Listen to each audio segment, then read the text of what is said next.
नमस्कार. सन्माननीय व्यासपीठ आणि उपस्थित सर्व सभासद, आपल्या सगळ्यांचं शतकोत्तर अमृत महोत्सवी वर्षात पदार्पण करणाऱ्या पुणे नगर वाचन मंदिरातर्फे संस्थेतर्फे आपल्या सगळ्यांचं सहर्ष स्वागत करतो. आज आपण या इंदिरा भालचंद्र पुरस्कार सोहळ्यासाठी एकत्र जमलेलो आहोत. वि. देशपांडे यांच्या मातोश्री आणि वडिलांच्या पित्यर्थ स्मृतिपित्यर्थ आपण हा पुरस्कार आयोजित करत असतो.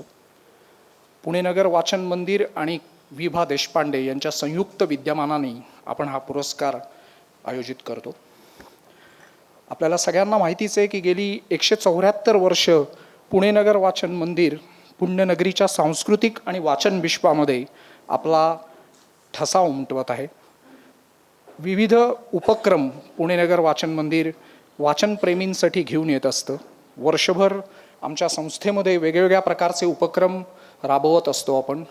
अशाच उपक्रमाअंतर्गत आजचा हा पुरस्कार सोहळा आपण आयोजित केलेला आहे. तर मी आपला जास्ती वेळ न घेता कार्यक्रमाच्या मुख्य याला सुरुवात करूया. मी आमच्या संस्थेचे सहकार्यवाह डॉक्टर प्रसाद जोशी यांना अशी विनंती करतो की त्यांनी संस्थेचा थोडक्यात परिचय आम्हाला सगळ्यांना करून द्यावा. धन्यवाद. नमस्कार. पुणे नगर वाचन मंदिर संस्थेच्या वतीनं सूत्रसंचालक रोहित जोगळेकर यांनी सर्वांचंच मनपूर्वक स्वागत केलेलंच आहे. मी पुन्हा एकदा व्यासपीठावरील सर्व उपस्थित मान्यवर आणि आमचे रसिक वाचक आणि श्रोते या सर्वांचंच मी नगर वाचन मंदिर संस्थेच्या वतीनं मनपूर्वक स्वागत करतो. 7 फेब्रुवारी 1848 म्हणजे 174 वर्षांपूर्वी तत्कालीन ज्येष्ठ समाजसुधारक लोकहितवादी गोपाळ हरी देशमुख आणि त्यांचे काही सहकारी, ज्यामध्ये काही युरोपियन लोकांचाही समावेश होता, अशा सर्वांनी मिळून या पुणे नगर वाचन मंदिर संस्थेची स्थापना केली. त्यावेळी या संस्थेला पुणे नेटिव्ह जनरल लायब्ररी म्हणजे PNGL या नावाने ओळखलं जायचं. सुरुवातीला बुधवारवाड्यामध्ये स्थापन झालेले हे वाचनालय त्याला काही काळानंतर ते आगीच्या भक्षस्थानी पडलं आणि तिथली ग्रंथसंपदा ही संपूर्ण नष्ट झाली. त्यानंतरच्या काही काळात या संस्थेचा स्थानबदल होत राहिला आणि 1879च्या आसपास या आता ज्या वास्तूमध्ये ही संस्था आहे त्याची पायाभरणी झाली आणि 2 वर्षामध्ये ही संस्था बांधून पूर्ण झाली आणि तिथपासून ते आज तागायत बुधवार पेठेमध्ये बेलबाग मंदिरासमोर ही संस्था कार्यरत आहे. या संस्थेचं जे उद्दिष्ट आहे, मुख्य उद्दिष्ट, ते म्हणजे ज्ञानदीप लावू जगे. संपूर्ण जगामध्ये ज्ञानाचा प्रसार करणं हे संस्थेचं मुख्य उद्दिष्ट आहे. त्याबद्दल मी नंतर त्याकडे येतोच आहे. संस्थेचं गेल्या 174 वर्षातलं कामकाज पाहिलं तर सगळ्यात महत्त्वाची गोष्ट म्हणजे इथे कुठेही खंड पडलेला नाही आहे. संस्थात्मक इतिहासामध्ये खंड न पडता सतत कार्यरत असणाऱ्या संस्था हे अत्यंत कमी आहेत. त्यातलं हे पुणे नगर वाचन मंदिर आहे. आणि पुणे शहर हे संस्कृतींचं शहर म्हणून ओळखलं जातं. या शहरामध्ये खाद्य संस्कृती, क्रीडा संस्कृती, शिक्षण संस्कृती ही उदयास आली, ती विकसित झाली. या सर्व संस्कृतींमध्ये वाचन संस्कृती ही सुद्धा अत्यंत महत्त्वाची आहे. या वाचन संस्कृतीचा प्रसार होण्यामध्ये ज्या ज्या संस्थांचं योगदान आहे त्यातली पुणे नगर वाचन मंदिर संस्था ही अत्यंत महत्त्वाची संस्था म्हणून ओळखली जाते. 174 वर्षानंतर संस्थेची आजची स्थिती काय आहे? आता संस्था फक्त मुख्य शाखेपुरती मर्यादित न राहता जसा पुणे शहराचा विस्तार झाला, उपनगरांमध्ये मोठ्या प्रमाणात लोकसंख्या वाढली, त्यांच्या गरजांना अनुसरून आमचं अस्तित्व आता शहराच्या विविध उपनगरांमध्ये आहे.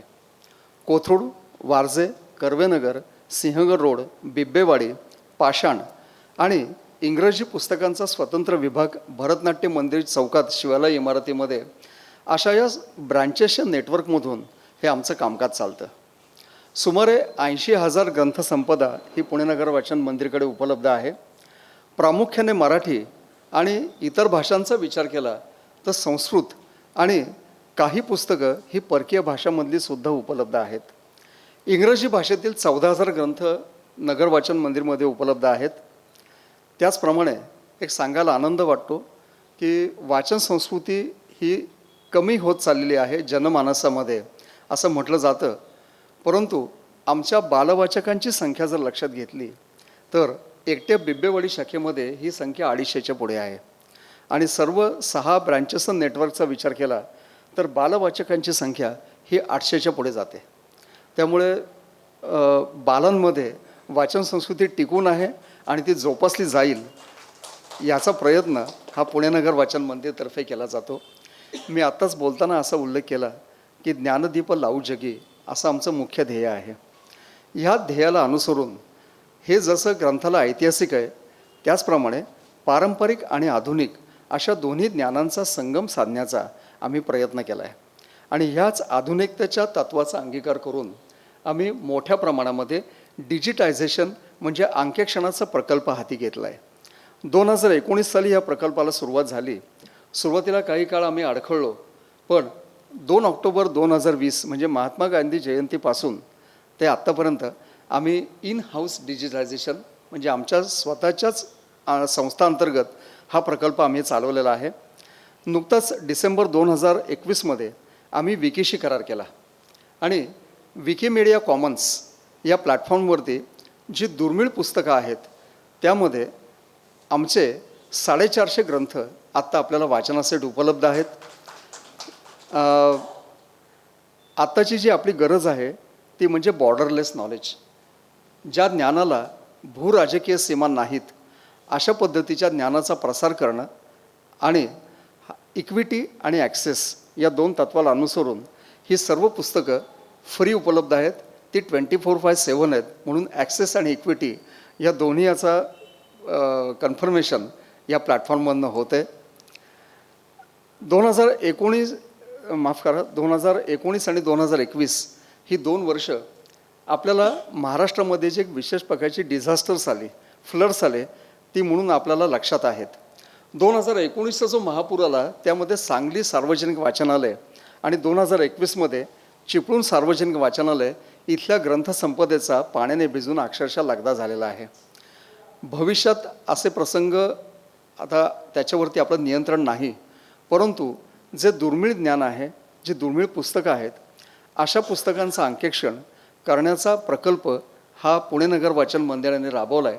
आणि ह्या प्रकल्पांतर्गत सर आपण फक्त आपलीच पुस्तकं करतो अशी नाही, तर महाराष्ट्रातली जी जुनी वाचनालय आहेत ज्यांना 100 वर्ष 125 वर्ष पूर्ण झाली आहेत अशा जुन्या वाचनालयातील दुर्मिळ ग्रंथसंपदेचं डिजिटायझेशन या प्रकल्पांतर्गत आम्ही करतो आहे. आणि आत्तापर्यंत लोकमान्य टिळक सार्वजनिक वाचनालय वाई, सार्वजनिक वाचनालय भोर, मातृस्मृती ग्रंथालय, त्यानंतर महामहोपाध्याय दत्तोवामन पोद्दार यांनी त्यांची जी ग्रंथसंपदा शिक्षण प्रसारक मंडळीकडे हस्तांतरित केली ती ग्रंथसंपदा अशा 4 संस्थांच्या अंतर्गत जे दुर्मिळ ग्रंथ आहेत त्यांचं अंकेक्षण आम्ही आत्ता करतो आहे. त्यातल्या आणि नगर सार्वजनिक वाचनालय जवळपास वाईची 250 पुस्तकं आम्ही अंकेक्षित केली आहेत आणि ती सर्व ह्या प्लॅटफॉर्मवरती उपलब्ध आहेत. आत्तापर्यंत आमची आजच्या तारखेपर्यंत 80,000 पानं ही वाचकांच्या वाचनासाठी विकी प्लॅटफॉर्म उपलब्ध आहेत. आणि 7 फेब्रुवारी 2023 म्हणजे शतकोत्तर अमृत महोत्सवी वर्षाची सांगता होईपर्यंत हा आकडा 3 लाख पानांपर्यंत जाईल अशी आम्ही नक्की काळजी घेऊ. संस्थेच्या भावी उपक्रमांमध्ये मी आणखी एकाचा जरूर उल्लेख करीन. तो सुद्धा प्रकल्प आम्ही 7 फेब्रुवारी 2023 पूर्वीच कार्यान्वित करण्याचा प्रयत्न करणार आहोत. मी आता जे सांगितलं की ज्ञानदीप लावू जगी, सर्व जगामध्ये ज्ञानाचा विस्तार व्हावा. आपली मराठी माणसं ही बरीचशी आता परदेशी स्थायिक झालेली आहेत. अनेक लोक इथनं स्थलांतरित होत आहेत. त्यांच्या पुढच्या पिढ्यांना मराठी भाषेची ओळख कायम राहावी, त्यांच्यामध्ये मराठी संस्कृतीविषयी त्यांच्या मनात आपलेपणाची भावना निर्माण व्हावी आणि मराठी अध्ययन त्यांना सुलभपणे करता यावं, यासाठी मराठी लर्निंग म्हणजे मराठी अध्ययनाचा ऑनलाईन लर्निंग प्लॅटफॉर्म आम्ही लॉन्च करणार आहोत. आणि हे काम 7 फेब्रुवारी 2023 पूर्वी आम्ही कार्यान्वित करू असा मला विश्वास आहे. संस्थेचे जे इतर फ्लॅगशिप प्रोग्राम आहेत त्याच्यामध्ये दिवाळी अंक योजना आहे. अत्यंत माफक किमतीमध्ये म्हणजे केवळ 100 रुपये वर्गणीमध्ये 5 महिने नरक चतुर्दशीपासून ते 31 मार्च, पुढच्या वर्षाचे 31 मार्चपर्यंत आमच्या सर्व शाखांमध्ये पुण्यामध्ये जेवढे अंक येतात ते सर्व दिवाळी अंक योजनेअंतर्गत वाचनासाठी आमच्या सभासदांना उपलब्ध आहेत. पुणे शहरातल्या वाढलेल्या ज्येष्ठ नागरिकांची संख्या लक्षात घेऊन संस्थेने घरपोच पुस्तक योजना ही सुद्धा सुरू केली आहे. आता ही योजना काही ठराविक उपनगरांमध्ये उपलब्ध आहे, परंतु कालांतराने आम्ही त्याचा विस्तार करणार आहोत. आत्ताच गेल्या रविवारी आम्ही आयडियल कॉलनी ब्रँच ही आता आम्ही चालू केलेली आहे. मात्र प्रायोगिक तत्वावर ती फक्त दर रविवारी सायंकाळी 5 ते 8 अशी हे ग्रंथालय चालवणार आहोत. या योजनेची यशस्वीता लक्षात घेऊन प्रत्येक आठवड्याला 1 दिवस अशा शहरातल्या प्रत्येक उपनगरामध्ये वाचनालय सुरू करण्याचा आमचा मानस आहे. अशा पद्धतीने संस्थेची गेल्या 174 वर्षातली ही वाटचाल आहे. थोडक्यात याचा लेखाजोखा ठेवण्याचा प्रयत्न मी आत्ता आपल्यापर्यंत केलेला आहे. या ठिकाणी मी माझं प्रास्ताविक थांबवतो. धन्यवाद. धन्यवाद जोशी सर. ग्रंथालयाबद्दल आपण जी विस्तृत माहिती दिलीत, या अनुषंगानेच मी एक आव्हान करू इच्छितो की आपल्यापैकी जे लोक अजून ग्रंथालयाचे सभासद नसतील त्यांनी कृपया ग्रंथालयाचं सभासद व्हावं, ही आमच्या सगळ्यांच्यातर्फे आपल्याला नम्र विनंती आहे. आज ज्या इंदिरा भालचंद्र पुरस्कार सोहळ्यानिमित्त आपण इथे एकत्र जमलेलो आहोत, तो पुरस्कार ज्येष्ठ नाटककार, नाट्य समीक्षक, दिग्दर्शक व प्रशिक्षक डॉक्टर सतीश पावडे सर यांना आपण प्रदान करणार आहोत. आणि ज्यांच्या शुभ हस्ते आपण हा पुरस्कार देणार आहोत ते सगळ्यांना ते नाव माहितीच आहे. आपले ज्येष्ठ नाटककार, गीतकार व अभिनेते श्रीरंग गोडबोले सर. मी सगळ्या मान्यवरांचं इथं स्वागत करतो. मी आमचे कार्यकारिणी सदस्य श्री विनायकराव मानेजी यांना विनंती करतो की त्यांनी आजचे प्रमुख पाहुणे श्री श्रीरंग गोडबोले सर यांचा कृपया परिचय करून द्यावा.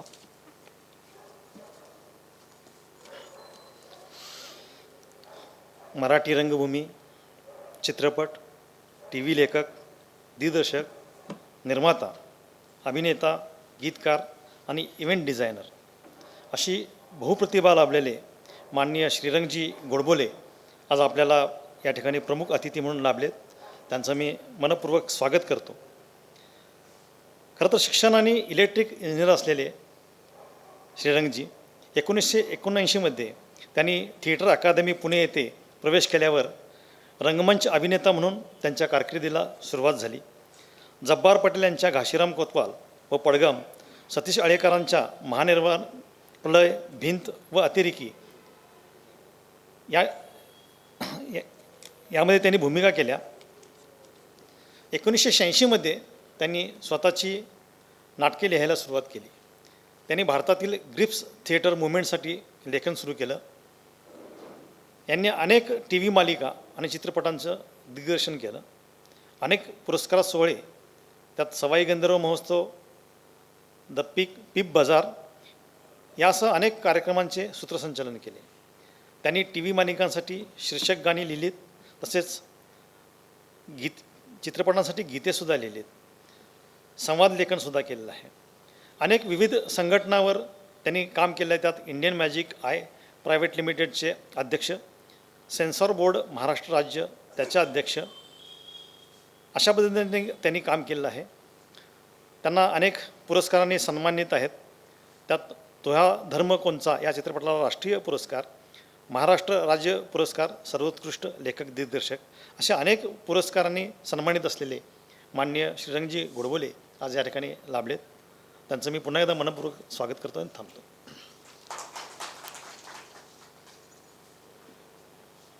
धन्यवाद विनायकजी. आजच्या मान्यवरांमध्ये अजून एक मान्यवर आज इथे मंचावरती उपस्थित आहेत. विभा देशपांडे यांच्या कन्या विशाखाताई पंडित आज आपल्यामध्ये इथे उपस्थित आहेत.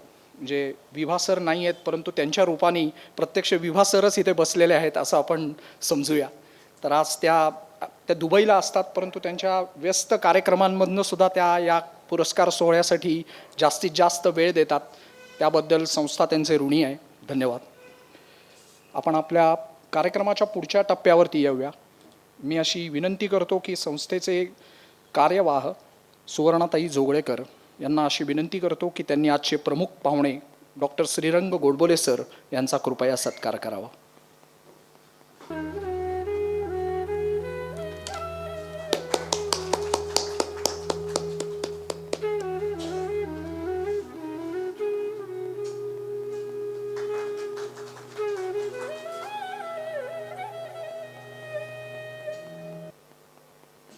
धन्यवाद सुवर्णाताई.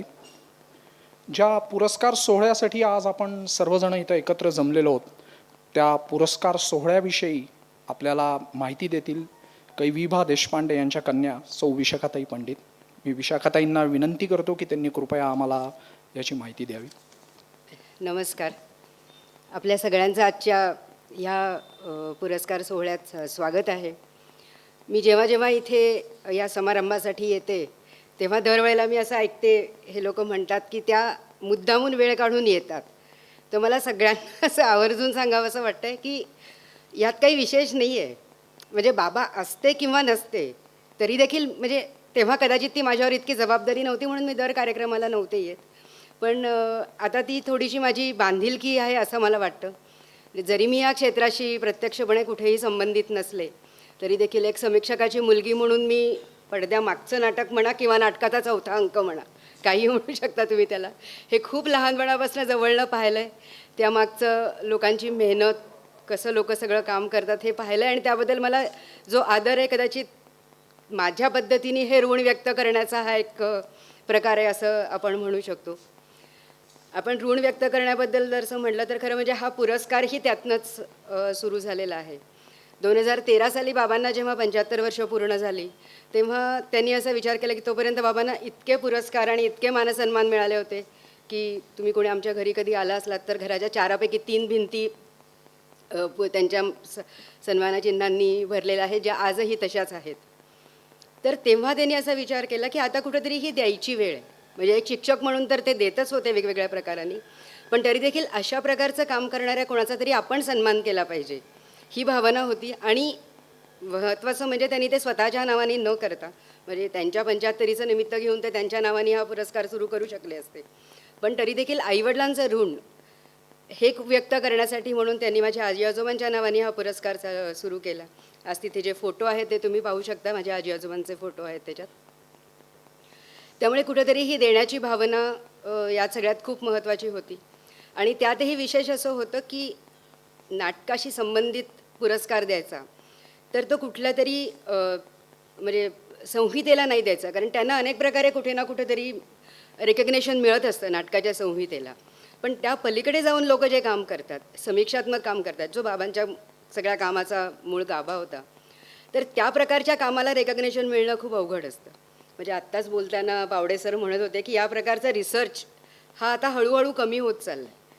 त्यामुळेच अशा प्रकारचं जे काम पूर्वी झालं आहे किंवा होतं आहे त्यांना कुठंतरी आपण लोकांच्या समोर आणणं, त्यांच्या कार्याचा सन्मान करणं हे खूप दिवसेंदिवस उलटं जास्त आवश्यक होत चाललं आहे असं मला वाटतं. म्हणजे इंटरनेटवर असं पाहिलं तर गुगलवर आपल्याला सगळी माहिती आजकाल मिळत असते, पण त्या पलीकडे जाऊन तो लेखक जे लिहितो, जो विचार मांडतो, तो लोकांपर्यंत पोचावा आणि त्याचा आपण कुठंतरी त्याची ओळख सगळ्यांना करून द्यावी, हा या सगळ्यामागे हेतू होता. आणि गेली 10 वर्ष हा पुरस्कार सोहळा आपण करतो आहोत. तर मला असं वाटतं की म्हणजे 10 वर्ष हा या पुरस्काराच्या संदर्भात लहान आहे की मोठा आहे याची मला कल्पना नाही, पण पुरस्काराची सुरुवात झाली विजयाबाईंपासून. त्यांच्या जिम्मा पुस्तकाला आपण पहिला पुरस्कार दिला की विजयाबाई ज्या बाबांना गुरुस्थानी होत्या तिथपासून ती सुरुवात झाली. नंतर थोडंसं मोहन जोशी, रत्नाकर मतकरी हे बाबांचे वयस्क असं आपण म्हणू, तिथपासून आज बाबांच्या पुढच्या पिढीपर्यंत हा सन्मान आलेला आहे. म्हणजे डॉक्टर पावडे हे पण बाबांचे प्रत्यक्ष नसले तरी विद्यार्थी आहेत, किंवा या आधी दायादला आपण पुरस्कार दिला किंवा डॉक्टर राजश्री देशपांडे यांना गेला, जे प्रत्यक्ष बाबांचे विद्यार्थी होते. तर 10च वर्षात हे स्थित्यंतर, हे म्हणजे हा प्रवास पाहताना मलाही खूप छान वाटलं की या प्रकारचे, म्हणजे हे असं दाखवतं की या प्रकारचं काम होत जातं आहे आणि ते आपण या निमित्ताने लोकांसमोर आणतो आहे. तर त्यामुळे ह्याच्यातच या पुरस्काराचं फलित आहे असं मला वाटतं. आणि पुणे नगर वाचन या संस्थेने हा उपक्रम बाबा गेल्यानंतरही, तोपर्यंत त्या कार्यक्रमात मी इतकी सहभागी नसायची की ते कसं आयोजन करतात, पण गेले 5 वर्ष मी पाहते की ते कसं आयोजन करतात आणि मी फक्त तिकडनं येते, बाकी पूर्ण व्यवस्था ते करतात. त्याबद्दल मी त्यांची मनापासून ऋणी आहे. आणि आज या पुरस्काराच्या निमित्ताने फक्त म्हणजे बाबांचा मुख्य सगळा फोकस हा डॉक्युमेंटेशन याच्यावर जास्त होता. तर त्यांचे नाट्यकोश मी आज फक्त एक काय म्हणू त्याला, परत नव्याने लोकांसमोर यावे म्हणून मी इथे आणलेले आहे. ते तुम्ही पाहू शकता, ते विक्रीलाही उपलब्ध आहेत. तर म्हणजे बऱ्याच वेळेला असं होतं की म्हणजे मी जेव्हा याचं परत एकदा सगळं बघायला सुरुवात केली तेव्हाही मला असं वाटलं होतं की आता तर ही सगळी माहिती असेल, पण जेव्हा मी परत नव्याने ते वाचलं तेव्हा एकत्रितपणे ही अशी माहिती असणं हे खूप अवघड आहे असं माझ्या लक्षात आलं. आणि 2000 साला म्हणजे रंगभूमीच्या सुरुवातीपासून 2000 सालापर्यंतचा हा इतिहास त्या नाट्यकोशात आहे. तर आपण सगळ्यांनी तो जरूर पाहावा अशी मी विनंती करते आणि त्यासाठीच मी आज तो इथे ठेवला आहे. आणि परत एकदा डॉक्टर पावडे यांचं अभिनंदन करून मी थांबते. धन्यवाद विशाखाताई. या पुरस्काराविषयी आपण खूप विस्तृत माहिती दिलीत, त्याबद्दल धन्यवाद. आता मी आमच्या परत एकदा कार्यवाह सुवर्णाताई जोगळेकर यांना अशी विनंती करतो की त्यांनी विशाखाताईंचा सत्कार करावा पुणे नगर वाचन मंदिर संस्थेतर्फे.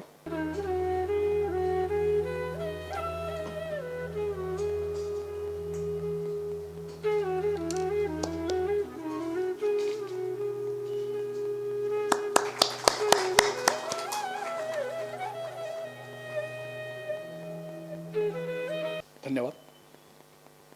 आज ज्या पुरस्कार सोहळ्याच्या निमित्ताने आपण इथे एकत्र जमलेलो आहोत तो इंदिरा भालचंद्र पुरस्कार ज्या मान्यवरांना आज आपण देतो आहोत ते डॉक्टर सतीश पावडे सर. मी आमचे कार्यकारिणी सदस्य श्री राजीवजी मराठे यांना अशी विनंती करतो की त्यांनी कृपया डॉक्टर सतीश पावडे सरांचा आम्हाला परिचय करून द्यावा. धन्यवाद. नमस्कार. आजच्या कार्यक्रमाचे प्रमुख पाहुणे डॉक्टर यांचं मनपूर्वक स्वागत. आणि आजच्या इंदिरा भालचंद्र पुरस्काराचे ते मानकरी आहेत. डॉक्टर पावडे हे नाटककार, दिग्दर्शक, नाट्य समीक्षक, नाट्य प्रशिक्षक म्हणून नाट्यक्षेत्रात परिचित आहेत. डॉक्टर पावडे हे महात्मा गांधी आंतरराष्ट्रीय हिंदी विद्यापीठ वर्धा येथे परफॉर्मिंग आर्ट्स विभागात वरिष्ठ सहाय्यक प्राध्यापक म्हणून सध्या गेली 12 वर्षे कार्यरत आहेत. महाराष्ट्र राज्य नाट्य सेन्सॉर बोर्डाचे ते सदस्य, तसेच मराठी विश्वकोशाच्या नाट्य विज्ञान मंडळाचे ते माजी सल्लागार आहेत. डॉक्टर पावडे यांची नाटक समीक्षा, चरित्र, अनुवाद, रूपांतर तसेच संपादित अशी एकूण 25च्या वर पुस्तके प्रकाशित आहेत. 38 नाटकांचे त्यांनी दिग्दर्शन, 21 एकांकिका, 20 नाटकांचे अनुवाद आपल्या नावावर आहेत. स्मिता पाटील स्मृती पुरस्कार, UNESCO club award, magnum honour award, पुबा भावे समीक्षा पुरस्कार, माननीय जिजाऊ पुरस्कार, संगीत सूर्य पुरस्कार इत्यादी पुरस्कार त्यांना लाभलेले आहेत.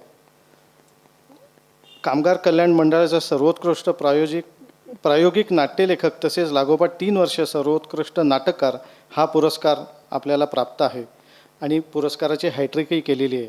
आपल्या the theatre of the absurd या समीक्षा ग्रंथाला विदर्भ साहित्य संघ, विदर्भ संशोधन मंडळ, मातोश्री सूर्यकांतादेवी पोटे स्मृती प्रतिष्ठान तसेच श्रेयस शोध केंद्र आणि वाचनालय इत्यादींचे पुरस्कार प्राप्त झाले आहेत. लुईस ली विला विद्यापीठ अमेरिका येथे ब्लॅक अँड दलित थिएटर तौलनिक अभ्यास हा आपला शोध प्रस्ताव 2016 साली स्वीकारण्यात आला होता. श्रीलंकेच्या डे ड्रीम थिएटर संस्थेचा थिएटर एक्सलन्स हा आंतरराष्ट्रीय सन्मान तसेच महात्मा गांधी आंतरराष्ट्रीय हिंदी विद्यापीठाचा आदर्श शिक्षक पुरस्कारही आपणास लाभला आहे. नुकतेच आपल्या मराठी रंगभूमी आणि ॲब्सर्ड थिएटर या नाट्य समीक्षा ग्रंथासाठी जागतिक आंबेडकरवादी साहित्य मंडळाचा राष्ट्रपिता महात्मा फुले राष्ट्रीय साहित्य पुरस्कार आपणास प्रदान करण्यात आला आहे.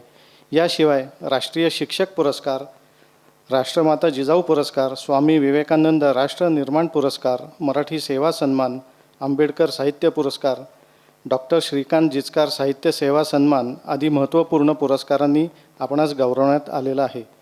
आपण पत्रकार तथा संपादक म्हणून तसेच रिलायन्स इन्फोकॉम आणि रिलायन्स कम्युनिकेशन्स आदी कॉर्पोरेट कंपन्यांमध्ये प्रोजेक्ट कोऑर्डिनेटर इत्यादी पदांवरही काम केलं आहे. आपण सध्या नाटक, नाट्यकला तथा नाट्यशास्त्र या विषयावर डिलीटसाठी संशोधन कार्य करीत आहात. नागपूर विद्यापीठातून नाटक विशेषार्हता या श्रेणीतील महाराष्ट्र राज्यातील पहिली PhD आपणास प्राप्त आहे. Tagore chair fellowship, junior senior UGC research felony आपण सन्मानित आहात. प्राचीन भारतीय इतिहास, संस्कृती, कला आणि पुरातत्व विषयात आपणास 3 सुवर्ण पदके प्राप्त झाली आहेत. आंतरराष्ट्रीय राष्ट्रीय जर्नल्समध्ये आपले 100हून अधिक शोध निबंध प्रकाशित झालेले आहेत. संगीत नाटक अकादमीच्या रिसर्च फेलोशिपनेही आपण सन्मानित आहात. आपण संगीत सूर्य केशवराव भोसले राष्ट्रीय सांस्कृतिक परिषदेचे राष्ट्रीय अध्यक्ष आहात. मराठी कवी लेखक संघटना आणि महाराष्ट्र डिजिटल संपादक तसेच पत्रकार संघटना यांच्या सल्लागारपदी आपण कार्यरत आहात. धन्यवाद. धन्यवाद राजीवजी. आता ज्या पुरस्कार सोहळ्यासाठी आपण एकत्र जमलेलो आहोत तो क्षण इथं आलेला आहे. मी आजच्या कार्यक्रमाचे प्रमुख पाहुणे श्री श्रीरंग गोडबोले सर यांना अशी विनंती करतो की त्यांनी डॉक्टर सतीश पावडे सर यांचा स्मृतिचिन्ह श्रीफळ देऊन सत्कार करावा, ही नम्र विनंती. देशपांडे कुटुंबातील एक सदस्य माननीय कैलासवासी डॉक्टर विभा देशपांडे यांचे पुतणे नितीन देशपांडे यांनाही मी विनंती करतो की त्यांनी कृपया व्यासपीठावर यावं.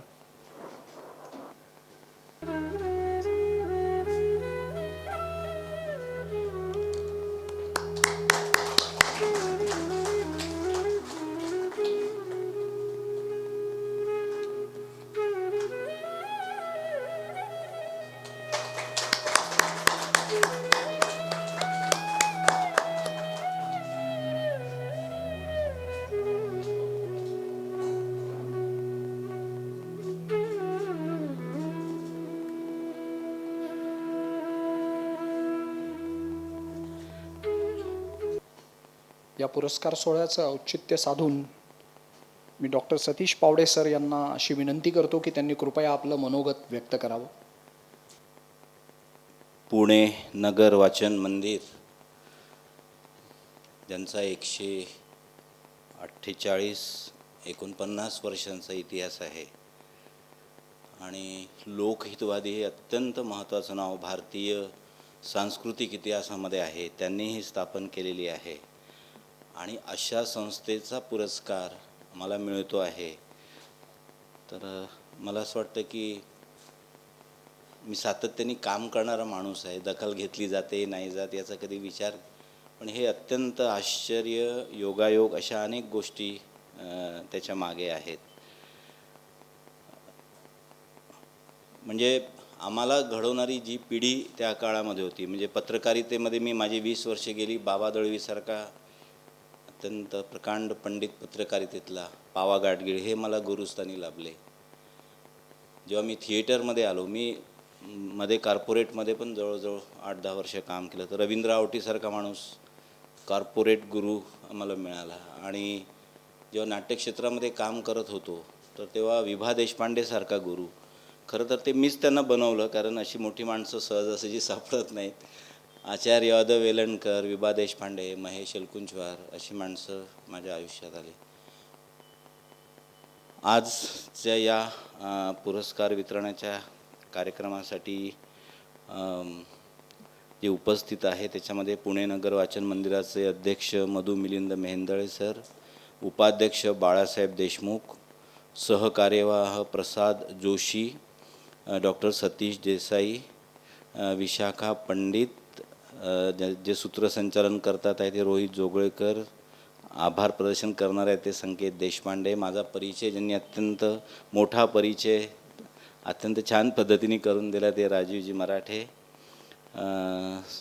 सुवर्णाताई जोगळेकर, विनायक माने, आणि आम्ही ज्यांना नेते मानतो ते श्रीरंग उर्फ रंगा गोडबोले. नेते या अर्थाने की ज्या सेन्सॉर बोर्डचे ते अध्यक्ष आहे त्याचा मी सदस्य आहे.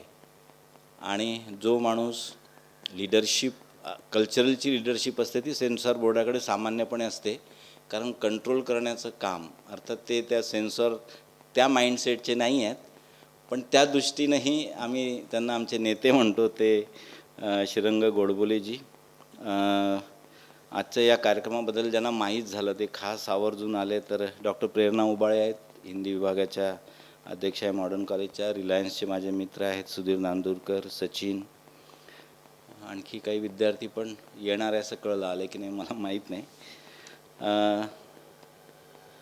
मला नेहमी असं वाटतं की पुरस्कार हा आनंदाचा क्षण असतोच, पण माझ्यासाठी सातत्याने तो नेहमी एक दडपणाचा पण विषय राहिलेला आहे.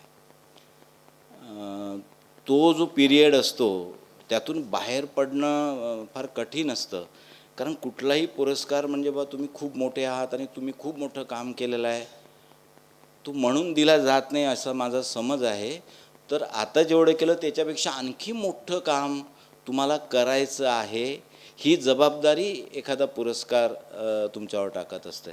तर आयुष्यात मला सगळ्यात पहिला पुरस्कार 93मध्ये स्मिता पाटीलच्या नावाने मिळाला होता. हे तर स्वप्नच होतं.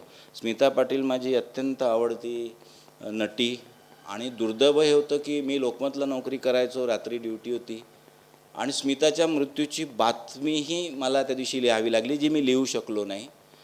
कारण प्रचंड इमोशनली एक अटॅचमेंट, आणि आयुष्यात फक्त एकदाच स्मिता भेटलो होतो. पण नंतर जेव्हा मानव मंदिर आणि स्मिता पुरस्कार सुरू झाला आणि स्मिता विशेषांक सुरू झाले, मी जवळजवळ 5 वर्ष त्याचं संपादन पण केलं वेगळ्या. आणि मग विद्याताई आणि शिवाजीराव यांच्या फॅमिलीशी संबंध आला, डॉक्टर अनिताशी संबंध आला. तर त्या नावाने तो पुरस्कार मला मिळाला. खरं तर तेव्हा माझं फार काम नव्हतं. मराठी रंगभूमीला तेव्हा नुकताच जवळजवळ 150 वर्ष झाली होती, आणि माझ्या डोक्यात अशी एक आयडिया आली की 150 वर्षांचा इतिहास तसं आपण म्हणजे कुणाला सांगितलं ते वाचणार नाही, तर नाटकाच्या माध्यमातून 150 वर्षांचा इतिहास आपण लोकांना दाखवायचा, अशा पद्धतीने एक 3 तासाचा मराठी नाट्यसंसार म्हणून एक कार्यक्रम मी केला. आणि मुंबईच्या रवींद्रमध्ये त्याचा प्रयोग झाला. ही 93ची गोष्ट आहे, 5 नोव्हेंबर 1993. त्या काळी जवळजवळ अर्ध मंत्रिमंडळ त्या कार्यक्रमाला होतं. विजय तेंडुलकर आले होते, विक्रम गोखले आले होते, बाळ कोलटकर होते. काही गोष्टी माहीत नाही काय आहे, पण काही गोष्टी अचानक आयुष्यात अशा येत गेल्या आणि त्यांनी जबाबदारी वाढत गेली. आणि मग जबाबदारी वाढल्यामुळे मग जास्तीत जास्त काम होत गेलं. म्हणजे मी 8-10 वर्ष रिलायन्समध्ये कॉर्पोरेट जॉब तुम्हाला माहीत आहे कसं आहे. पण मी ठरवून घेतलं की मी कुठेही राहू, मी रात्री 10 वाजता, 11 वाजता, 12 वाजता येऊन मी रिहर्सल घ्यायचो. तर ही एनर्जी कुठून येते किंवा ही काम करण्याची आपल्याला कुठून हे लागतं. तर मला असं वाटतं की जेव्हा तुमच्याकडे काही नसतं आणि तुम्हाला खूप काही मिळवायचं नसतं, पण तुम्हाला काम करायचं असतं आणि काम हेच तुमची एनर्जी असते, तेव्हा तुम्ही ते काम करता. मी सुरुवातीला प्रॅक्टिशनर होतो. जेव्हा औरंगाबादला प्राध्यापक म्हणून काम करायला गेलो, तर तिथे नाटक करण्याची संधी मिळाली नाही. आमचे हेड शशिकांत बरानपूरकर म्हणायचे की अरे तू जर प्रोडक्शन केलं तर तुझी विद्यार्थ्यांशी तुलना होईल. तर तेव्हा प्रोडक्शन झाले नाही. मग म्हटलं आता काय करावं, ते चूप बसण्याची तर ती हे नव्हती. म्हटलं नाही, आता आपला मोर्चा लेखनाकडे वळवला पाहिजे. मी सीझन लेखक नाही, पण गरजेचा लेखक आहे. गरजेतूनच नाटककार झालो, कारण मुळात माझं स्पेशलायझेशन डायरेक्शनमध्ये होतं.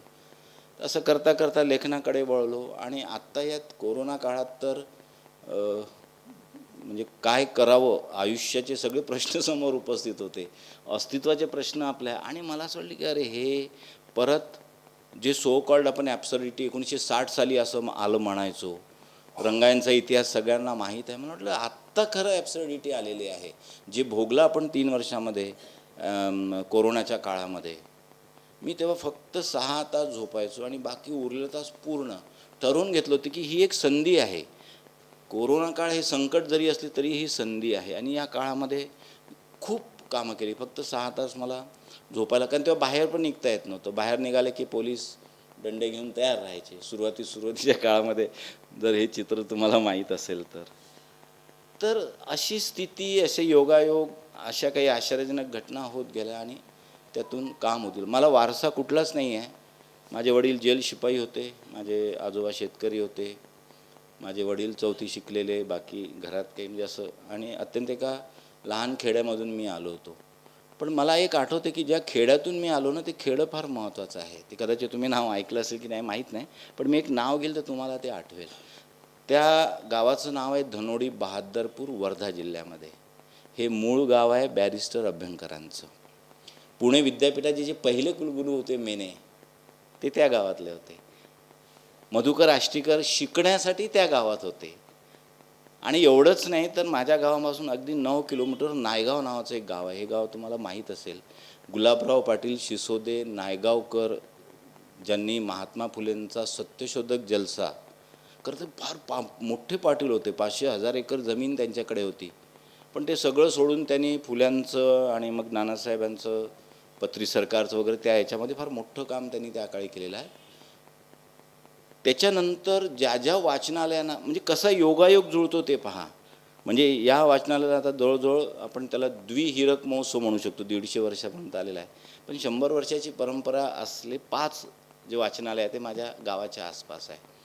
त्या काळामध्ये म्हणजे 1890-95 त्या काळामध्ये नायगावला पहिलं वाचनालय सुरू झालं होतं.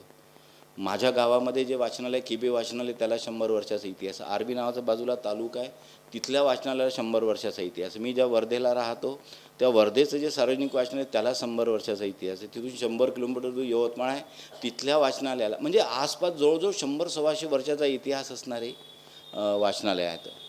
यवतमाळचं जे वाचनालय आहे ते लोकमान्य अनेंनी सुरू केलेलं आहे. आणि मग अशा या सगळ्या मला असं वाटतं की हा माझा वारसा आहे. माझ्या फॅमिलीमध्ये नाही किंवा आसपास नाही. आणि शिक्षणामध्ये पण तेव्हा तर फारसं काही कळायचं नाही. तेव्हा कॉमर्सचं फारच हे होतं, बँकेत नोकरी करायची असते म्हणून कॉमर्समध्ये आधीच सायन्सला टाकलं. ते काय आपलं भजन तिथे जमलं नाही. मग 2 महिन्यांनी कॉमर्समध्ये. पण मला जायचं होतं आर्ट्समध्ये, कारण मला असं वाटत होतं की मी कॉमर्स आणि सायन्ससाठी काही फिट असलेला माणूस नाही आहे. कारण तिथं सगळी गणित आहे आणि मला आयुष्याची गणितं कधीच जमली नाही. नेहमी मी फेल होत गेलो. जवळजवळ 7 वर्ष गेल्यानंतर मग 7व्या वर्षी मला उपरती झाली की आता आपण ट्रॅक चेंज केला पाहिजे. आणि 7व्या वर्षी मी BA ॲडिशनल केलं. त्याच्यानंतर मग मी आर्किओलॉजी केलं, त्याच्यानंतर फाईन आर्ट्स केलं, त्याच्यानंतर मास कम्युनिकेशन केलं. अर्थात हे नोकरीसाठी नाही, कारण ऑलरेडी पत्रकार म्हणून मी सेट झालो होतो. एका वृत्तपत्राचा कार्यकारी संपादक होतो, ज्याचं उद्घाटन राजीव गांधींनी केलं होतं. पण आपल्याला आपली आपल्याला आपल्या गरजा, आपल्याला काय नेमकं पाहिजे हे हळूहळू कळतं. तर माझ्या लक्षात आलं की पोटापाण्यासाठी 2 वेळचा रोजगार तर तुम्हाला करावाच लागेल, त्याला काही उपाय नाही. पण मूळ जी आपली आहे ती हीच आहे, लेखन, वाचन, नाटक. आणि मग अशाच्यामध्ये आयुष्यात जी माणसं आली त्यांचा फार मोठा वाटा आहे. म्हणजे मी जयवंत दळवींचा उल्लेख करेल, वि वा शिरवाडकरांचा करेल, तेंडुलकरांचा करेल, एलकुंचवारांचा करेल. यांचं सानिध्य लाभलं आणि मग हळूहळू एक व्हिजन, एक दृष्टी ती डेव्हलप झाली. आणि त्याच्यातून मग ही कामं होत गेली.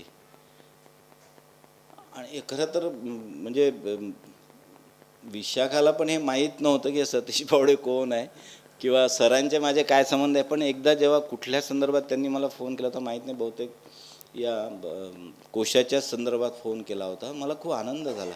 विशाखा पंडित या नावावरून तर मी ओळखलं नाही, पण जेव्हा देशपांडे सरांचं नाव घेतलं तर आता जवळजवळ या गोष्टीला 1 वर्ष तरी कोरोना काळातल्याच या घटना आहे. आणि मग मला कळलं की जवळजवळ 6 महिने ही प्रक्रिया सगळी जी आहे पुरस्काराची वगैरे वगैरे सुरू आहे. तर मला प्रसाद सरांचा फोन आला की असं असं आहे, अजून नक्की नाही पण जवळजवळ तुमचं. तर मी त्यांना असं म्हटलं की महाराष्ट्रात काम करणारी खूप मोठी मोठी माणसं आहेत माझ्याहीपेक्षा. मी तर अजूनही अप्रेंटिस आहे. काम करायचं आहे तर आणखी मोठा कोणी माणूस असेल तर तुम्ही निश्चित त्यांना द्या. आणि पण ते म्हणाले की नाही, जो क्रायटेरिया देशपांडे सरांनी आखून दिलेला आहे त्याच्यामध्ये तुमचंच हे पुस्तक बसतं. ते पुस्तक पण अवेलेबल होतं, कारण 2-3 वर्षाच्या काळामध्ये माझा जो प्रकाश आहे की तो पूर्ण डबघाई झाला. आणि मी त्याला म्हणायचो की लोकांचे हे तर तुम्ही म्हणजे सर काय करणार, इतकं आपण पुस्तक छापून घेतलं, सरकारने सगळी खरेदी बंद केलेली आहे, काय कर, इतके फ्रस्ट्रेट ते झाले होते. त्यांना म्हटलं ठीक आहे, 10, 20, 5, 50 काय कॉपी असेल मी तुझ्याकडून विकत घेतो, तू मला दे.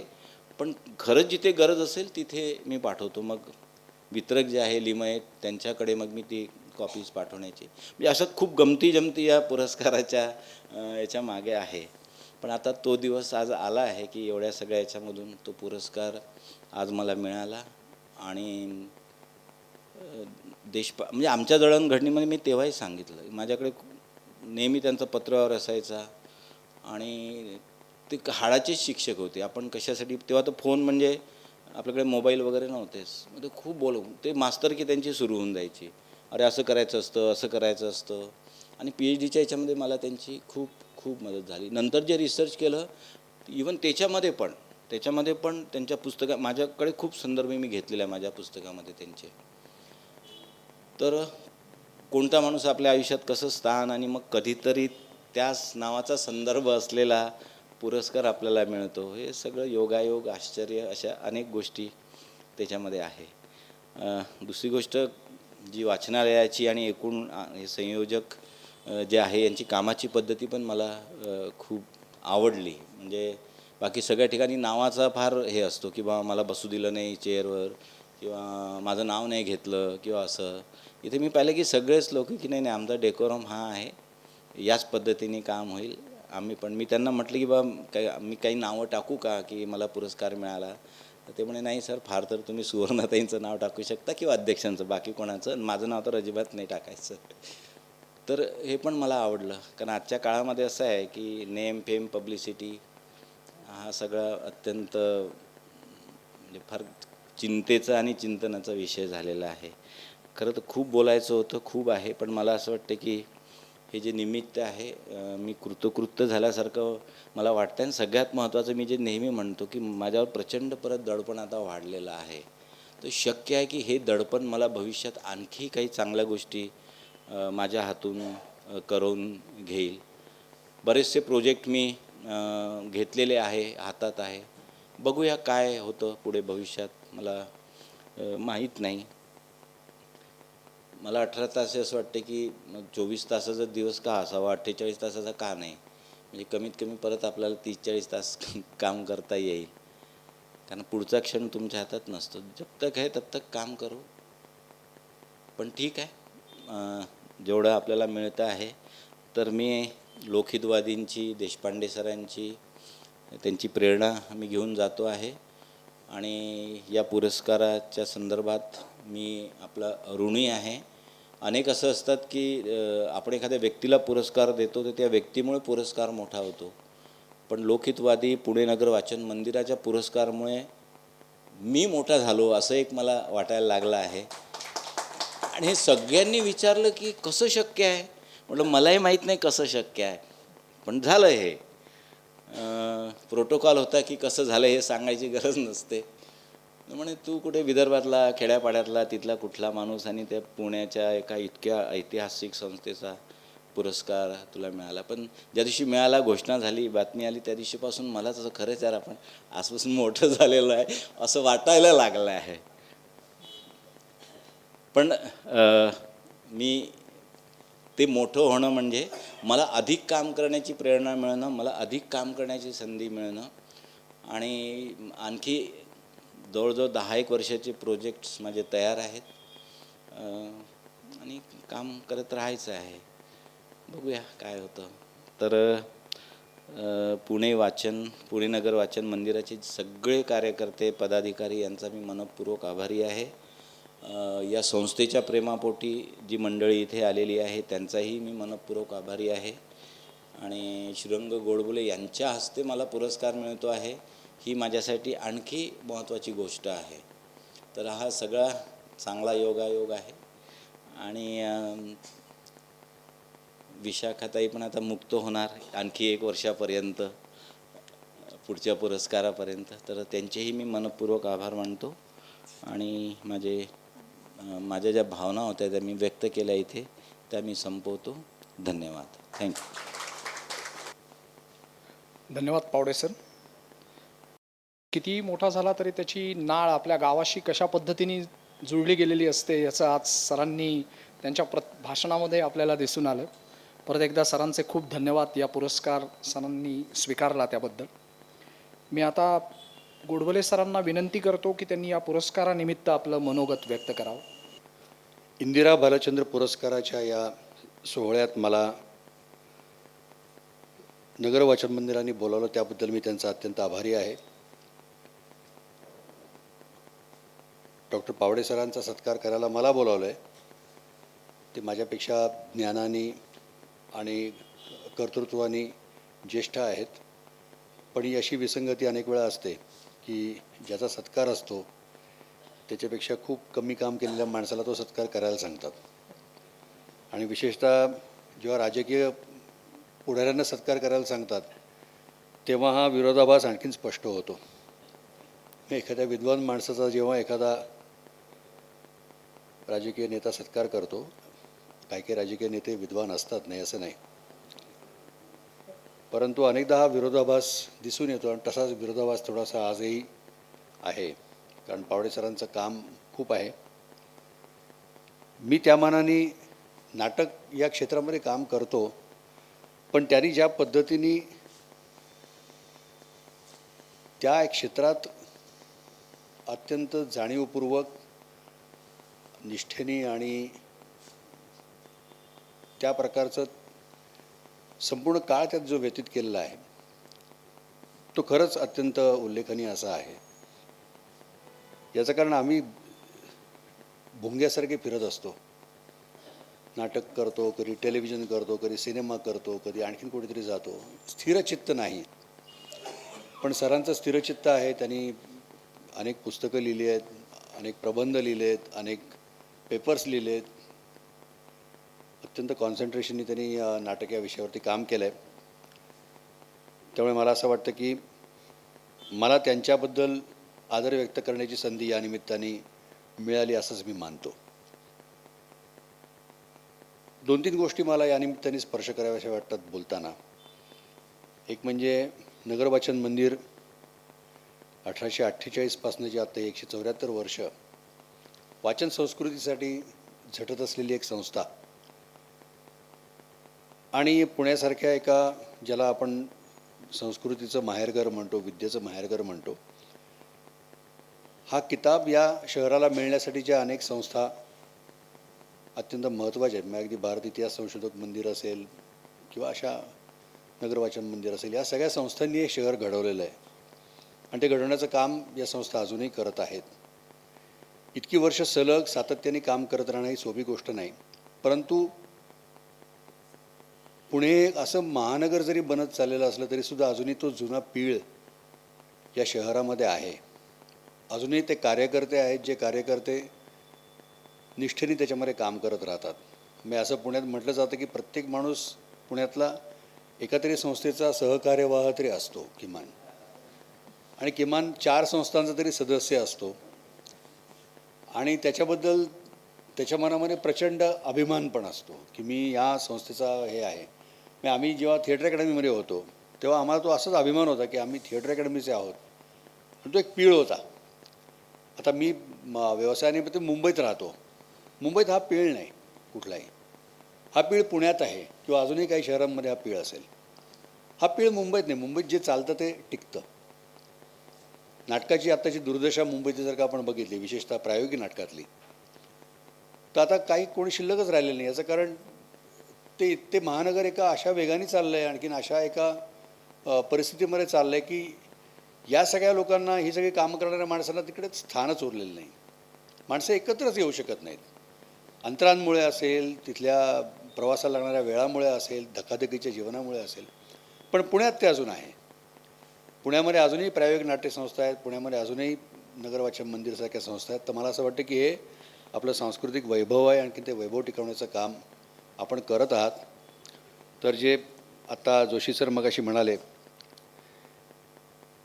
परंतु एका गोष्टीचा मला इथे आवर्जून उल्लेख करावासा वाटतो की वाचन संस्कृती लयाला चालली आहे. आणखीन ती तशी जाऊ नये म्हणून आपण प्रयत्न करतो आहोत. ही अत्यंत कौतुकाची आणखीन आनंदाची गोष्ट आहे. फक्त जो रेटा आहे ही संस्कृती लयाला जाण्याचा आणि आपण करतो ते काम, याच्यामध्ये जर का तफावत असेल ना तर ती लयाला जाणारच. याचं कारण आपल्याला आपल्या कामाचा वेग आणि आवाका जोपर्यंत आपण वाढवत नाही तोपर्यंत आपल्याला हे जे आत्ता सगळं ही संस्कृती लयाला जाण्याचा वेग आहे त्याच्याशी आपण मॅच नाही करू शकणार. आत्ता जर का आपण बघितलं इथे मी 60 वर्षाच्या वरती आहे, परंतु तरुणांची संख्या लक्षणीयरित्या कमी आहे. आणि मी अनेक कलांच्या बाबतीत बघतो, म्हणजे जसं संगीत नाटक एका काळानंतर लयाला गेलं, याचं कारण तरुण पिढी त्याच्यामध्ये आलीच नाही. आतासुद्धा लेखन संस्कृती असेल, वाचन संस्कृती असेल, त्याच्यामध्ये तरुण पिढी येत नाही. तरुण पिढी दुसरीकडे कुठेतरी आहे. तुम्ही आता जो प्रयत्न करताय की त्याचं आपण डिजिटायझेशन करू आणि आपण ते अपलोड करू. आता तुम्ही 3 लाख पानं म्हणलात की आम्ही आता स्कॅन केली आहेत. आणखीन करायची तुम्ही ज्या PDF फाईल बनवल्या असतील, आणखीन त्या PDF फाईल आता उपलब्ध असतील महाजालावरती, म्हणजे इंटरनेटवरती. परंतु हे वाचलं जात आहे का? मुळामध्ये आत्ताची तरुण पिढी ही जी PDFs आहेत ती PDF वाचणार आहेत का? हा उपाय नाही आहे. म्हणजे हे साध्य नाही आहे, हे साधन आहे. साध्य काय आहे की वाचन संस्कृती टिकली पाहिजे. अनेक आत्तापर्यंत ग्रंथ अशा प्रकारे PDF करून अपलोड झालेले आहेत, परंतु त्याला वाचक नाही आहे. तुम्ही जर का गेलात अनेक साईट्सवरती 20, 25, 27 असे व्ह्यूज असतात. तर ही वाचन संस्कृती टिकणार कशी याचा मला वाटतं की नगर वाचन मंदिराने हा ध्यास घेतला आहे. तर तो ध्यास आव्हान काय आहे ते समजून घेऊन ध्यास घेतला पाहिजे. म्हणजे एखादा दुर्धर रोगी असेल त्याला जर का आपण रोज एक गोळी दिली की तू बघ बाबा बघ तुझा बरा हो, नाही, दुर्धर रोग आहे त्याच्यावरती मात करायची तर तसाच त्याच्यावरती जालीम उपाय करायला पाहिजे. कसं साहित्य टिकेल ते बघायला पाहिजे. तुमचा सगळे उपक्रम स्तुत्य आहेत, परंतु ते पुरेसे आहेत की नाही याची एक मला वाटतं सगळ्यांनी खातरजमा करून घेतली पाहिजे.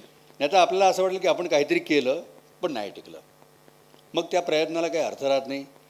त्याचं ऑडिट व्हायला पाहिजे असं माझं मत आहे. सर्व शुभेच्छांसकट मी तुम्हाला हे सांगतो आहे. म्हणजे मला एका गोष्टीचं अत्यंत दुःख होतं, आणखी माझ्या जिथे जिथे मला प्रसंग किंवा अशी संधी मिळते तेव्हा मी लोकांबरोबर बोलतो. टेलिव्हिजन बघणारे 4 कोटी लोक आहेत ज्यांच्याकरता मी काम करतो. 12 कोटी मराठी लोक आहेत, त्यातले 4 ते 5 कोटी लोक टेलिव्हिजन बघतात. पण पुस्तकाची 1000ची आवृत्ती खपत नाही. पूर्वी घरांमध्ये दिवाणखान्यामध्ये पुस्तकं ठेवली जायची. माणसाचं वैभव हे तो किती वाचतो याच्यावरती ठरायचं. दिवाणखान्यामध्ये न वाचलेली अशी मिळून अनेक पुस्तकं असायची. अनेक लोक ही फक्त मी कसा वाचतो याचं प्रदर्शन करण्याकरता पण पुस्तकं ठेवायचे. म्हणजे त्यातली काही पानं कापलेली पण नसायची, चिकटलेली पानं असायची. काही हरकत नाही, पण मी देखावा म्हणून का होईना वाचन संस्कृती अभिमानी आहे असं सांगतो. ती पुस्तकं हद्दपार झाली आहेत आपल्या घरातनं. लोक घेत नाही पुस्तकं विकत. तुम्ही पावभाजी खायला जाता, एक कुटुंब पावभाजी खायला जातं, आणखी तिकडे ते 500 रुपये सहज खर्च करतं, परंतु 100 रुपयाचं पुस्तक कोणी विकत घेत नाही. ही जी पिछेहाट आहे वाचन संस्कृतीची आपण कशी थांबवणार आहोत हा एक खूप मोठा प्रश्न आहे. मग त्याला आपण तंत्रज्ञानाने उत्तर द्यायचं आहे का? पावडे सर, मी तुमच्या याच्याकडे येतो नंतर नाटकं. मला वाचन मंदिराचे लोक आहेत म्हणून मी आता न राहून बोलतो आहे आता ही गोष्ट. तर मला असं वाटतं की आपण कधीकधी असं करतो की टेक्नॉलॉजी हे आपल्यावरती संकट आलं आहे असं आपण पाहतो. पण जसं मगाशी पावडे सर म्हणले की करोना या संकटापेक्षा ती संधी होती. तर हे संकट नाही, ही संधी आहे. काय काय होऊ शकतं त्याच्यामध्ये इंटरॅक्टिव्ह कॉन्टेंट होऊ शकतो का? त्याच्यामध्ये ऑडिओ बुक्स होऊ शकतात का? त्याच्यामध्ये ही पुस्तकं नुसती PDF म्हणून न पडता त्या सगळ्याचं इंटेलिजंट कोडिंग होऊ शकतं का? म्हणजे समजा मी उद्या असं म्हटलं की मी शाकुंतल असं म्हटलं तर माझ्यासमोर पटापटा काही ऑडिओ बुक्स येतात का? का मी जे कागदावरती वाचायचं तुम्ही पटलावरती वाचायचं, म्हणजे स्क्रीनवरती वाचायचं आहे. हे संक्रमण नव्हे. संक्रमण म्हणजे नवीन मीडिया जो येतो आहे त्या नवीन मीडियाला आपण कसं अंगीकारतो, त्याच्यातनं आपण कसं सोल्युशन क्रिएट करतो, मला वाटतं ते महत्त्वाचं आहे. आणि नवी पिढी तिकडे ऑलरेडी गेलेली आहे, तर आपण त्यांच्याकरता तिकडे जायला पाहिजे असं मला वाटतं. हा आपला पुण्यातला मी असल्यामुळे मुळात आगाऊ उपदेश आणि न विचारता दिलेला सल्ला हे आपलं म्हणजे जसं लोकमान्य टिळक म्हणतात तसा हा माझा जन्मसिद्ध हक्क आहे पुणेकर असल्यामुळे. आणि विविध सामाजिक संस्थांमध्ये काम केलेलं असल्यामुळे हे आपलं कर्तव्य आहे असंही मला वाटतं. म्हणून मी हे थोडासा वेळ तुमचा घेतला. पावडे सरांनी पुस्तक लिहिलं, मी मुद्दामून ते पुस्तक वाचलं. आणि खरं सांगायचं तर मला मी नाटकात काम करणारा माणूस आहे. मला काम करायला सगळ्यात जास्त आवडतं. मला लिहायलाही आवडतं, मला दिग्दर्शन करायलाही आवडतं. मला त्याच्यावरचं संशोधन म्हणल्यानंतर मी थोडासा चरकतो खरं तर. याचं कारण सांगतो तुम्हाला मी की अनेकदा आपण केलेल्या नाटकाचं परीक्षण असेल किंवा विश्लेषण असेल, हे जेव्हा एखादा अभ्यासू मनुष्य करतो तेव्हा आपल्याला माहीत नसलेले इंटरप्रिटेशन्स तो आम्हाला सांगतो लेखकांना. त्याला अपवाद एकच होते, विभा देशपांडे. विभांचं काय येणार छापून ते बघायला आम्ही भयंकर उत्सुक असायचो, कारण त्यांना मुळात नाटकच माहिती होतं सगळं. परंतु अनेक समीक्षक काय जे काय इंटरप्रिटेशन करायचे, म्हणजे मला आठवतं की मी एक नाटक 86 साली केलं होतं, मेकअप नावाचं नाटक. तर त्या नाटकामध्ये एक मेकअपमन असतो, आणखीन तो मेकअप करतो वगैरे असं, आणि काही एवढंच पात्र होतं ते, म्हणजे काही त्याहून जास्ती नव्हतं. परंतु एका समीक्षणामध्ये असं आलं होतं की यात गोडबोल्यांना ब्रह्मदेव, तो मेकअपमना ब्रह्मदेव हे सांगायचं होतं असं त्यांनी त्याच्यामध्ये लिहिलं. तर मी म्हटलं बाबा हे मला तर कधी सुचलं नव्हतं, याला कसं कळलं आहे.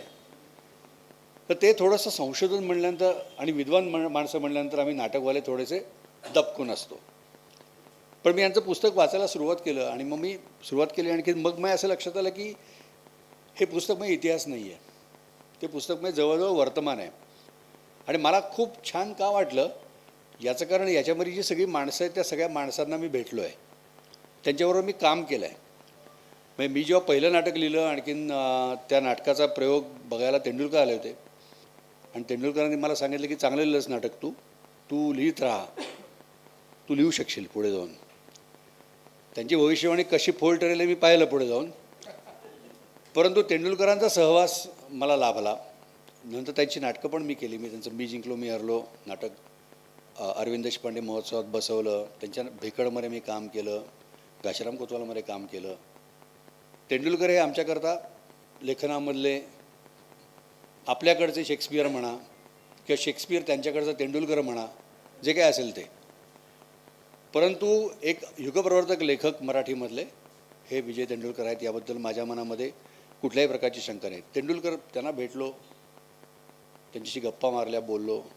मग आळेकर तर आमचे म्हणजे काय म्हणूया, त्यांच्या नाटकात मी काम करत होतो, आमच्या संस्थेमध्येच ते होते, त्यांच्या हाताखालीच आम्ही तयार झालो. आणि कालच मी त्यांच्याबरोबरच होतो. काल आमच्या जब्बार पटेलांचा 80वा वाढदिवस होता. एलकुंचवारांची चांगली ओळख, वृंदावन दंडोते चांगला मित्र, शफात खान मुंबईतला माझा अगदी जवळचा मित्र. तर ही सगळी जी माणसं आहेत, एलकुंचवार आळेकर, एलकुंचवार, तेंडुलकर यांनी एक पिढी घडवली. आणि अच्युत वझेची चांगली ओळख. चल रे बाबा टुणूक टुणूक नाटक बघितल्यानंतर आम्हाला एक काळ तो वजांचा काळ होता. तर या पुस्तकातले संदर्भ असलेली सगळ्या माणसांबरोबर मी काम केलं आहे. त्यामुळे मला ते सगळं वाचताना खूप छान वाटत होतं. याचं कारण त्यातली नाटकं मला माहिती आहेत, ती माणसं मला माहिती आहेत. आणि पावडे सरांनी त्याचं एकत्रित त्याची मोठ बांधून त्याला जो एक समर्पक असा त्याच्यामध्ये एक धांडोळा घेतलेला आहे, तो वाचताना मला असं वाटलं की हो, हे पुस्तक ॲब्सेंट नाटकांकरता अतिशय महत्त्वाचं पुस्तक आहे. आणखीन एक छान लेखाजोखा त्याच्यामध्ये ॲब्सेंट नाटकांचा त्यांनी केलेला आहे. तर त्याची उपयुक्तता अत्यंत उपयुक्तता आहे त्याची. म्हणजे नाटक जो करतो माणूस, त्या माणसाला अनेक वेळा तो नाटक करत जात असतो. पण त्याला त्याचे जे संदर्भ आहे त्या संदर्भांचं अशा प्रकारे केलेलं मूल्यमापन, अशा प्रकारे केलेली मांडणी ही कधी बघायला वाचायला मिळत नाही. त्या दृष्टीने मला वाटतं की ते खूप महत्त्वाचं आहे. आणि त्यांनी त्याच्यामध्ये 10 नाटकं घेऊन त्या नाटकांचं पण त्याच्यामध्ये विश्लेषण केलेलं आहे. तर मला असं वाटतं की हे थोडंसं रंगमंचापासून थोडंसं दूर राहून एक परस्थ पद्धतीने संपूर्ण नाटकाचं निरीक्षण करणं आणि त्याच्याबद्दलचं भाष्य करणं ही एक अत्यंत महत्त्वाची गोष्ट आहे. आणि ती अत्यंत महत्त्वाची गोष्ट त्यांनी केलेली आहे. एक मला जाता जाता थोडासा उल्लेख करावासा वाटतो. मगाशी विशाखा तुम्ही म्हणालात की 2000 सालापर्यंतचा नाटकाचा कोश तुमच्या बाबांनी बनवला आहे. तर कोश माझ्या मते कधी थांबत नाही. म्हणजे 2000च्या पुढे सुद्धा तो विभा देशपांडेंनी चालू केलेला कोश आता 2022पर्यंत तो नव्याने एडिट व्हायला पाहिजे. त्याच्यामध्ये ते सर्व नवीन ज्या गोष्टी आलेल्या आहेत, संदर्भ आलेले आहेत, ते त्याच्यामध्ये यायला पाहिजेत. आणि मला असं वाटतं की तुम्ही जेव्हा आता पावडे सरांकडे त्यांना पुरस्कार दिलेला आहे, तेव्हा पावडे सरांसारख्या व्यक्तींनी तो जो कोश आहे तो कोश अप टू डेट केला पाहिजे आत्तापर्यंत, असं मला वाटतं. याचं कारण विभांनी जे लिहिलं ते सगळं जे आहे ते त्याला एक मूल्य आहे. आणखीन ते मूल्य ते फिक्शन नाही आहे, तो संदर्भ ग्रंथ आहे. आणि संदर्भ हे कायम नवनवे संदर्भ ॲड करून ते आत्ताच्या काळाला सुसंगत इथपर्यंत आणलं पाहिजे. तर मला असं वाटतं की तुम्ही जे मगाशी म्हणालात की पुरस्कार मिळाल्यानंतर आपल्यावरचं दडपण वाढतं, तर मला असं वाटतं की तुम्हाला जर का शक्य असेल तर तुम्ही विभांचं हे जे कोश आहे तो कोश अप टू डेट करण्याचं जर का काम करू शकलात पुढे जाऊन, म्हणजे तसा विश्वकोश आहे ना. म्हणजे आता आपल्या यांनी महादेव शास्त्री जोशी होते किंवा आणखीन तीर्थकर लक्ष्मण शास्त्री जोशी, वाईला जसं विश्वकोशाचं काम चालू आहे, तसा हा त्या विश्वकोशामध्ये सुद्धा नाटकाचा अंतर्भाव आहे, नाही असं नाही. पण एका समीक्षकांनी तयार केलेला कोश या दृष्टिकोनातून जर का तुम्ही ते घेऊ शकलात हातामध्ये तर जरूर घ्या. हे संदर्भ का महत्त्वाचे आहेत, आणखीन ते फक्त PhD करणाऱ्या लोकांनाच लागतात असं नाही आहे.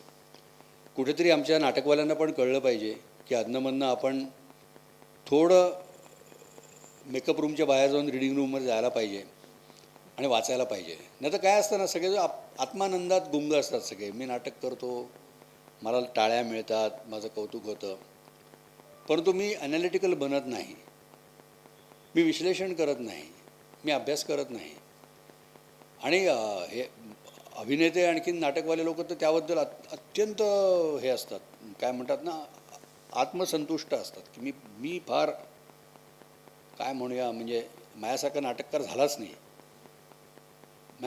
पुण्यामध्ये पुरुषोत्तम करंडक नावाची एक महान गोष्ट आहे की पुरुषोत्तम करंडकमध्ये तुम्हाला काकासाहेब जोगळेकर मिळालं म्हणजे मग मार्लन ब्रँडो, अल पॅचिनो आणि मी असंच साधारणपणे सुरू होतं. याचं कारण लोकांना ती एक स्पर्धा जिंकल्यानंतर असं वाटायला लागलं की माझे हात गगनाला टेकले. आणि असा हा नाटकवाल्यांचा दोष आहे. मी तुम्हाला सांगतो की कुठल्याही प्रकारचं विश्लेषण, अभ्यास, संशोधन हे ते करत नाहीत.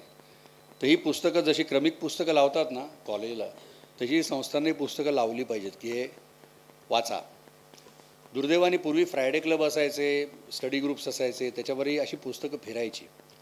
पण आता झटपट याच्यामध्ये ती पुस्तकं फिरत नाहीत. तर अजून एक माझी तुम्हाला विनंती अशी होती की जर का तुम्ही हे सगळं इंटरनेटवरती उपलब्ध करून दिलं तर त्याचा सर्च आणखीन त्या सर्चमध्ये लोकांपर्यंत जास्ती पोहोचेल. ते ई-बुक जर का तुम्ही करू शकलात ते काळाशी सुसंगत होईल, जास्ती पर्कोलेट ते खालपर्यंत होईल असं मला वाटतं.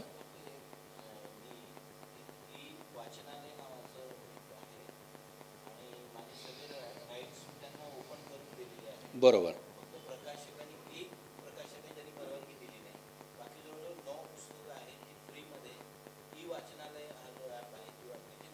उपलब्ध आहेत.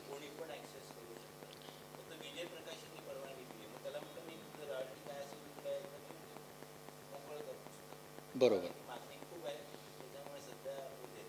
बरं बरं.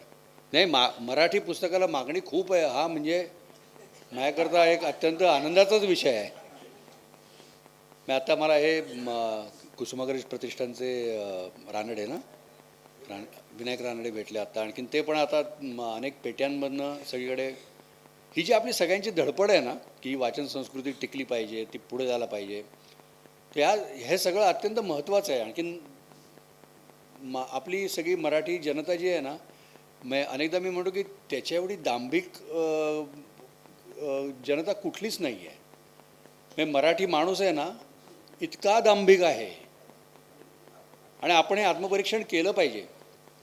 मराठीची गळचेपी होते असं ओरडायला सांगा, 100 लोक ओरडतील. पण एक मराठीत चांगलं पुस्तक आले, विकत घे रे बाबा, की ते कुठे निघून जातात कळत नाही. चांगला मराठी चित्रपट चालत नाही, चांगलं मराठी नाटक चालत नाही. प्रायोगिक नाटकाला सगळे मिळून 500 लोक येतात. तेच तुम्ही वैचारिक दारिद्र्य रेषेच्या खालच्या गोष्टी बघा, तिथे प्रचंड गर्दी असते. तर हे जे आपलं वैचारिक दारिद्र्य आहे ना, हे आता इतकं स्पष्ट झालेलं आहे की या संदर्भात आपण समजा काही करायला गेलो नंतर सगळे म्हणतात की तू अतिशहाणा आहेस, तुला असं वाटतं की तू शहाणा आहेस. खरी मराठी संस्कृती म्हणतात ही आहे आम्ही जी करतो ती. म्हणजे मला एक अत्यंत सामान्य सिनेमा आहे. मला अनेक जण सांगतात की तो सिनेमा आहे ना, तो आपला मराठीतला मापदंड आहे. तर मला असं वाटतं की आपण असं इतकं स्वतःलाच इतकं खाली का नेतो संस्कृतीच्या बाबतीत. आपण वाचन स्वस्त का करून टाकतो.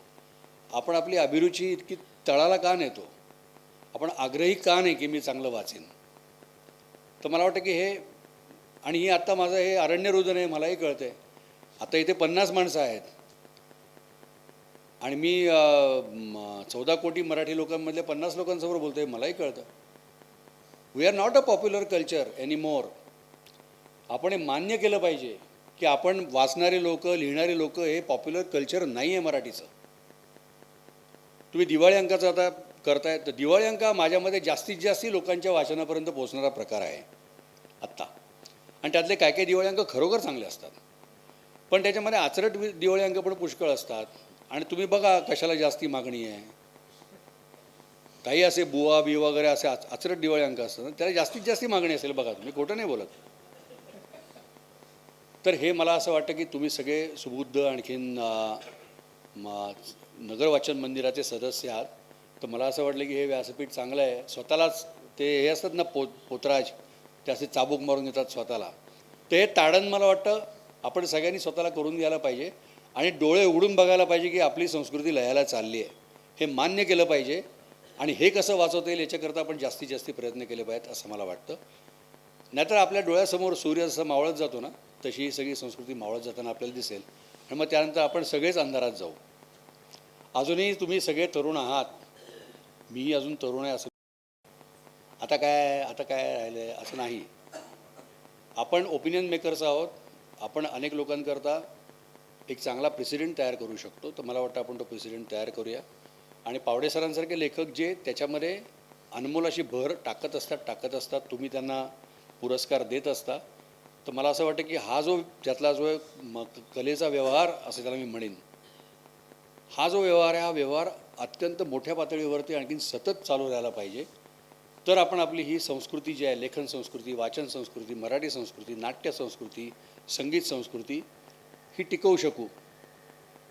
अन्यथा या सांस्कृतिक सपाटीकरणामध्ये आपण हे कसं संपलं, मोहेंदोजाडो, हडप्पा, मराठी नाटक हे सगळे एकाच वाक्यामध्ये करायचे विषय होतील, उल्लेख करायचे. तर आपला मोहेंदोजाडो, हडप्पा होऊन देऊया नको आपण. त्यासाठी अशा प्रकारचं लेखन आणि त्याचं वाचन आपण करत राहूया. नगर वाचन मंदिराला 200 वर्ष आता लोक पूर्ण होतील असं मी म्हणतो. आता 174 आहेत, पण 200 लवकरच पूर्ण होतील.